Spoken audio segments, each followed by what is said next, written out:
চেহারাই চিনা যায় না, মাইয়ের চেহারা। গরম পানি যেমনি ডালছে মাইয়ের অঙ্গটি একদম চিল্লা গেছে। 3টার দিকে গুলো হারিয়ে যায়। আমি তো এবার থাকি না, আমি ওইদিকে থাকি, তো আমি শুনছি মানে সন্ধ্যার আগে আগে, তো শুনে আমি আবার আইছি সারা এলাকা আমিও বিছড়ে আইছি। ওই আর আমি গিয়া পুরো এলাকা বিছড়ে আইছি পরে নিখোঁজ ভাবে। তো আমরা আবার রাত্রের 12টা-1টা পর্যন্ত সবাই খুঁজাখুঁজি। এরপরে মায়ের যে লিস্টটা নিয়ে মায়ের যা করছি ভাড়া করছি, লিস্টটা অনেক জায়গায় প্রচলিত করে দিয়েছে যে বাচ্চা নিখোঁজ, অনেক কিছু কইছে, অ্যানাউন্স করা হয়েছে, সবকিছু হয়েছে। রাত্রে কেউই ঘুমাই রে, মানে সকালে আমরা করছি। আমি আবার গেছি যে মাইকের ইয়া করতে, আমি 10টা বাজে, সেই সময় 8টা বাজে গেছি। বেটা কই কি এখন যে আইসো এখন তো ইয়া করা যাইব না, অ্যানাউন্স করা যাইব না, মানুষ ঘুমায়, তো 9টা বাজে আমি নিয়ে যাবো, গাড়ি নিয়ে যাবো, অ্যানাউন্স করবো না।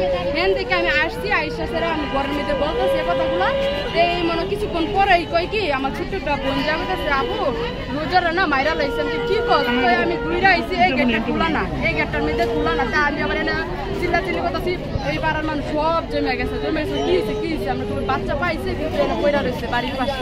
তো গেছি গিয়া সেটা ওই গলা আবার খুললা দেখে কি বাচ্চা এক করে দিয়ে রয়েছে, মানে উদ্ভুত ছাইরা গিয়ে একেবারে পয়লা লাগছে।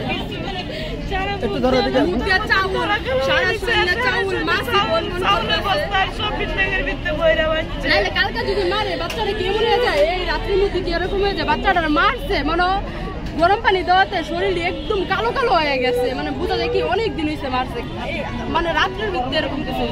আচ্ছা আপু, বাচ্চাটার বয়স কত?